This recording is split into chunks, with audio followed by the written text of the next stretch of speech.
સુરત શહેરના સલાબતપુરા વિસ્તારમાં આવેલ માન દરવાજામાં 61 વર્ષની વૃદ્ધ મહિલાના ઘરમાં ઘૂસીને ઇરફાન શેખે દુષ્કર્મ આચરતા ચકચાર મચી. સલાબતપુરા પોલીસે ઇરફાનની ધરપકડ કરી. પોલીસના સૂત્રો પાસેથી મળતી માહિતી મુજબ માન દરવાજા વિસ્તારમાં રહેતા 61 વર્ષીય વૃદ્ધ 14મી જુલાઈના રોજ રાતના સમયે પોતાના ઘરે એકલા હાજર હતા. તે દરમિયાન રાતે આશરે 11 થી 11:30 વાગ્યાના અરસામાં આરોપી ઇરફાન કલીમ શેખ જમવાનું આપવાના બહાને વૃદ્ધ મહિલાના ઘરે આવ્યો. વૃદ્ધ મહિલા ઘરમાં એકલી હતી. તેનો ફાયદો ઉઠાવીને આ જબરજસ્તીથી તેમના ઘરમાં ઘૂસી ગયો.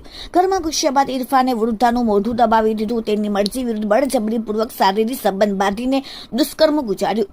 એટલેથી જ ન અટકતા આરોપી ત્યાં જતા પીડિત વૃદ્ધાને ગારો ભાંડી ધમકી આપી કે જો આ બાબતે કોઈને પણ જાણ કરીશ તો જાનથી મારી નાખીશ.